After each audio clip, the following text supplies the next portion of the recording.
about the pathogen spreading through Mother Base? You've seen everything we've got on the outbreak. What's your opinion?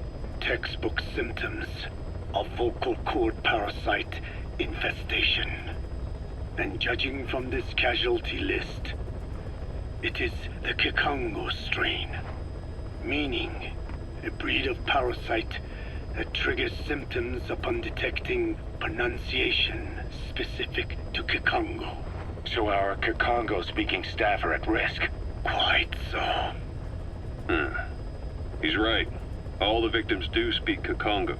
So they can survive if they just use another language? There is no guarantee. You're only dealing with the Kikongo strain. Other language strains may be present. You well know he was teaching them languages from all over the world. The Devil's House. Nzoya Badia Bulu. There is no way to know how many strains he has at his disposal. So how do we keep them from becoming symptomatic? You mentioned using microbes. Use this. A type of Wolbachia. Introduced to a sample of the parasite. Wolbachia? A parasitic bacteria that colonizes the parasites, turning male to female and preventing copulation. You must cultivate more. What have you done with the infected bodies? Cremated to stop the spread of infection, but we did keep a few for study. Good. Take this sample, grind it to a pulp, and introduce it to the larvae now nesting in the dead. The Wolbachia will multiply rapidly within those larvae. They're soldiers, not some petri dish. Conventional cultivation methods will take too long.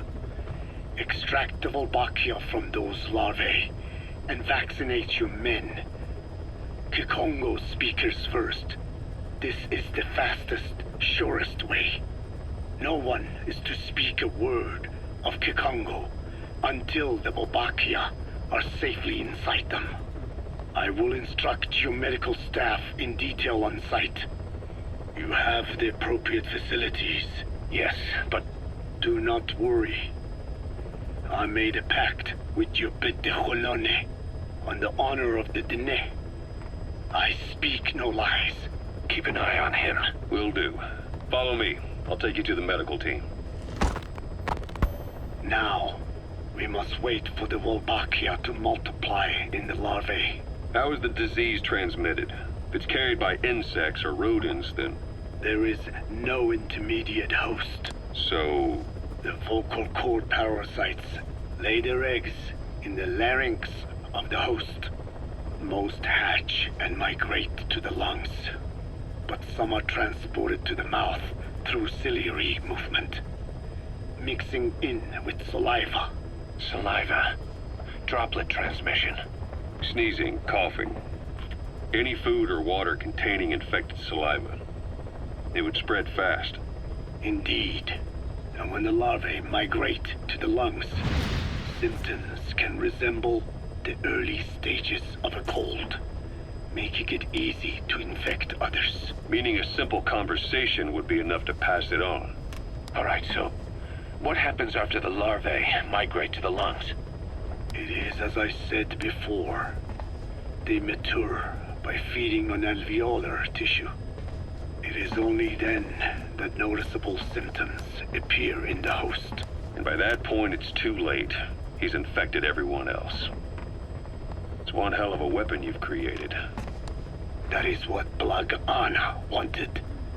Something that would spread easily. In truth, he's not the reason. But we will discuss that another time. The Wolbachia have multiplied. We're preparing to extract them and begin vaccinating. But is this really the only way? Sure, it'll prevent infection, but the cost... You would rather remove their vocal cords? No. Tactical communication's the linchpin of what we do. What if we were to ban the use of Kikongo? Insufficient. First, there's no guarantee that only the Kikongo strain is here. Second, there is the matter of how the parasites lay their eggs.